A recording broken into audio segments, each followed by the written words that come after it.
Bom, e como toda terça-feira tem aquela delícia de receita para você. E a receita de hoje é uma daquelas chiques e caras que a gente nem pensa em fazer porque deve ser muito difícil, sabe? Então, olha, hoje o Vermate te ensina a fazer a torta Red Velvet, que é super famosa, linda e o mais importante, né? Deliciosa!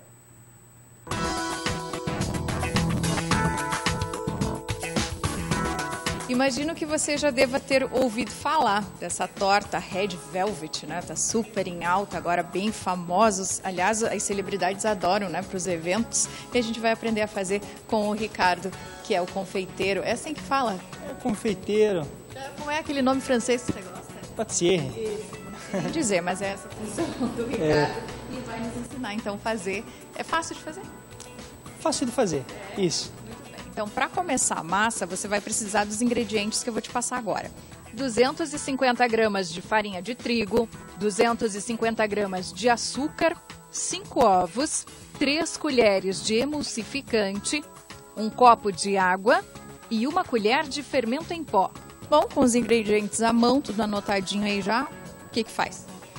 Então, Lisa, seguinte, nós vamos pegar uma batedeira, pode ser aquela de mão, aquela de garfinho, enfim, alguma coisa que dê para bater e que o nosso emulsificante ele consiga fazer o trabalho dele, que é dar volume e maciez na massa, certo? Vamos lá, coloca tudo na batedeira, fácil assim. Exatamente, a gente tem todos os nossos ingredientes aqui, vamos dar o primeiro passo. Temos aqui a nossa farinha. Não tem uma ordem certa para colocar? Não. É um pão de ló bem prático esse e não tem segredo. A única coisa que a gente questiona é seguir a proporção exata dos ingredientes. Adicionamos a farinha, em seguida a gente adiciona também o açúcar. Vamos adicionar agora o nosso líquido, a nossa água. Adicionamos nossos ovos. E aqui também vamos colocar o nosso fermento em pó. O pessoal de casa pode perceber que não tem um processo, uma etapa correta. Enfim, esse pão de ló é tão simples que é uma mágica. A gente coloca todos os ingredientes aqui e vai assim um pãozinho de ló vermelhinho, bem bonitinho. Você mistura o corante já agora, não? Pode. O pessoal de casa pode misturar já. Eu aconselho a misturar depois dos batimentos, que a gente consegue controlar a coloração, porque sempre varia de um dia para o outro, entende? Vamos fazer barulho agora. Vamos fazer barulho. Adicionamos nossos ingredientes aqui. Lembrando, primeira etapa da nossa batedeira, começamos com uma velocidade de 1.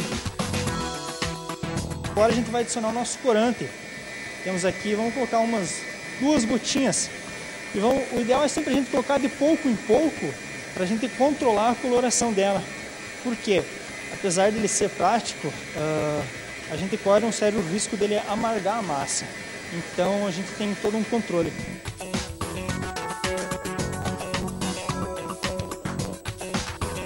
A gente vê que aqui ainda nós não temos uma massa totalmente homogênea com o nosso corante. Então a gente dá uma olhadinha como é que ela está, se está tudo ok, funcionando. Embaixo a gente pode perceber que ela já está querendo um tom mais avermelhado. Então a gente não precisa mais adicionar corante, a gente só precisa deixar ela fazer os batimentos da maneira correta. Mistura bem, né? Exatamente, só dar mais uma misturadinha. E agora vai para forma e forno? Exatamente, a gente tem a nossa mistura de pão de ló aqui prontinha. Bom, agora então para colocar na forma não é simplesmente colocar numa forma untada, qual é o segredo aqui? Simples, uma dica interessante, nós vamos utilizar uma forma de alumínio, pode ser quadrada? Pode ser quadrada, não tem problema. O mesmo aro que a gente vai montar a nossa torta depois, nós vamos tirar o nosso pão de ló nela. Se quiser untar com óleo, pode, se quiser untar com margarina, pode. Com o que quiser untar. No nosso caso, nós não vamos untar porque não vai ter necessidade, entende? Depois de assado, a gente passa em volta com uma lâmina e ela sai facilmente. Então, nós vamos precisar forma para base da nossa forma, vamos precisar do nosso disquinho e esse é o nosso trufo, entende? O pessoal que tiver um fundo falso em casa, o bacana, bem interessante, sempre recortar e pôr no fundo um papel manteiga. Porque depois o papel manteiga ele vai se tornar fácil para você retirar de dentro da forma. Então, nesse nosso caso, a gente está indo pela praticidade. O que a gente vai fazer? Soltamos tudo ali e vamos adicionar o nosso pão de ló. É algo bem fácil, bem simples. Aqui partir desse momento a gente coloca no forno. Vamos colocar ali aproximadamente 28 a 30 minutos no forno a turbo, aproximadamente umas 145 graus, nessa média. O pessoal de casa aí pode pôr 180 graus, 175 graus, o seu forno a lastro, o seu forninho de casa, por aproximadamente uns 30 a 35 minutos. Bom, agora então que a massa está pronta, vamos para a montagem desse bolo maravilhoso. O que tem que fazer agora, Ricardo? Para essa etapa da nossa massa pronta, fizemos as fatias nela, 1, 2, 3, 4 fatias, ou seja, para essas 4 fatias de pão de ló, nós vamos colocar 3 camadas de creme e junto a essas 3 camadas de creme, em duas, uma nós vamos pôr morango picadinho e outra nós vamos pôr um crocante de nozes com castanha. Tudo bem. Você vai fazer o creme agora? Então a gente tem aqui o nosso creme vegetal, já está batido. Temos também aqui a nossa nata, já está batida, levemente batida. Vamos mesclar ele, ou se o pessoal de casa quiser, também tem a opção de adicionar a nata e o creme vegetal junto na batedeira e bater junto. Vamos adicionar o nosso leite em pó. Vamos colocar aqui o nosso ganache ou chocolate belga, como alguns preferirem. E aqui nós vamos adicionar o nosso green cheese. E mistura. E mistura. Vamos, aos pouquinhos a gente vai indo. Adicionamos, misturamos. Não tem necessidade de bater aqui. A partir do momento que a gente começa a bater esse processo, a gente começa a perceber que o nosso creme ele vai ficando desandável. Ele vai perdendo a sustentabilidade dele. Então isso vai fazendo com que, a partir do momento que a gente comece a montar as camadas de bolo, as partes de baixo vão caindo fora. E agora nós vamos partir para o leite condensado. Prontinho então o nosso creme e já podemos dar início à nossa montagem. Temos nossa base, temos nosso aro e vamos dar início à nossa montagem então. Vamos colocar nossa primeira camadinha. Temos aqui nossa primeira camada. Aqui nós vamos dar uma leve umedecida com ela. O interessante é nós começar a umedecer de pouco para mais, por questão de peso mesmo. Então aqui a gente tem uma mistura com água e leite condensado. Temos uma breve molhada. E vamos começar a pôr o nosso creme. Aqui nós vamos colocar o nosso morango. Vamos para a próxima camada de bolo. E vamos para a segunda camada de recheio.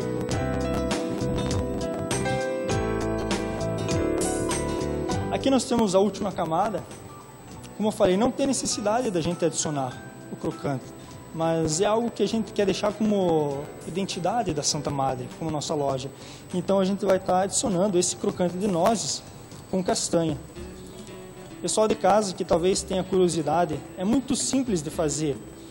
Vamos lá, uma receitinha, papel e caneta na mão, é hora de anotar. 100 gramas de castanha de caju, 100 gramas de nozes picadas e 100 gramas de açúcar. 3 ingredientes que é muito fácil. Nós vamos precisar desses 3 ingredientes, uma panela e uma colherzinha e mexendo, mexendo, mexendo. A hora que começar a caramelar, está pronto. E agora, finalizamos? Vamos finalizar. Uma dica muito interessante, como a gente tem crocante, a gente pode perceber que aqui a própria faca ela não vai tendo que grudar. A camada que a gente soltar em cima, ela vai ficar solta, entende? Qual é o risco de cair? Então, o que a gente vai fazer nesse crocante? Nós vamos espalhar mais um pouquinho de creme. Vamos adicionar a nossa última camada. Damos uma leve pressionada para todos os recheios e camadas elas se conectarem. Vamos dar mais uma umedecida. Lembrando que é só para umedecer, a gente não pode encharcar. A partir desse momento, a gente pode... Na verdade, a gente pode não. O bacana, o ideal é nós levar na geladeira.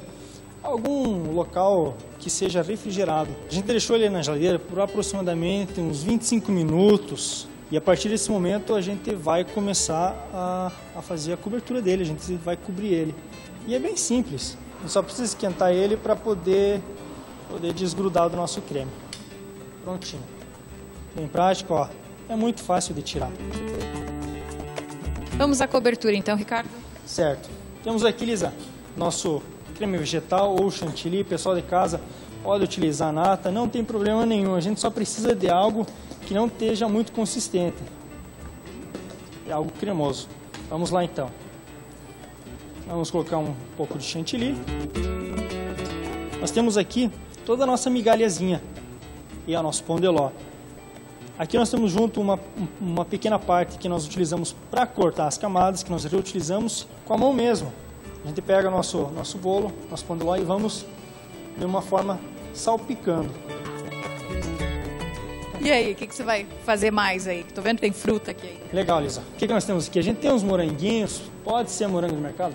Pode ser moranguinho da avó, melhor ainda, esse é direto da horta, né? Temos aqui uma cereja, e a gente tem aqui o nosso mirtilo, ou blueberry, como alguns conhecem. Temos aqui também, Lisa, algo interessante.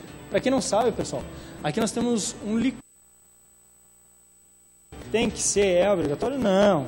É algo que a gente puxa para trazer contraste, algo para dar um sabor, algo para dar uma embelezada. Vamos agora para um mirtilo.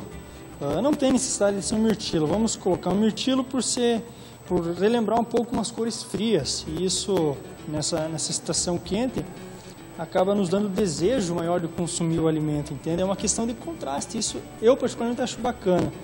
Fica muito gostoso também. A gente tem aqui duas ampolinhas. As propriedades delas são plástico.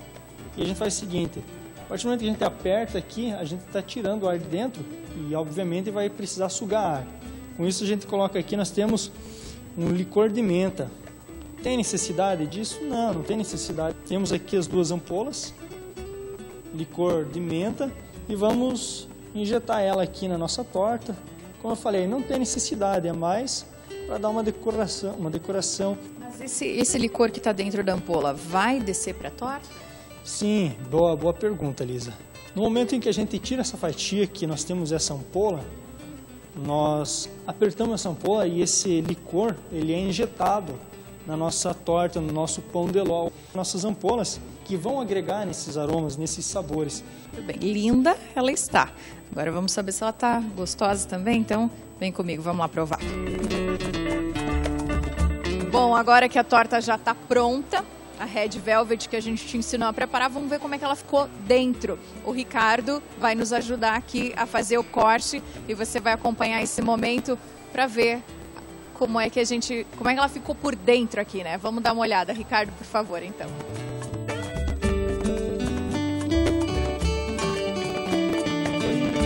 Bom, era isso que a gente falava durante o processo de fazer a torta Red Velvet, né? Como ficam as camadas contrastando com o recheio. É um colorido muito bonito e agora a gente vai saber do sabor aqui. Mas já de antemão, quero agradecer o Ricardo aqui por ter dividido com a gente mais uma receita aqui muito bacana. Ricardo, parabéns, viu? Tá linda, obrigada. Que é isso, a gente que agradece, Lisa. Roberta.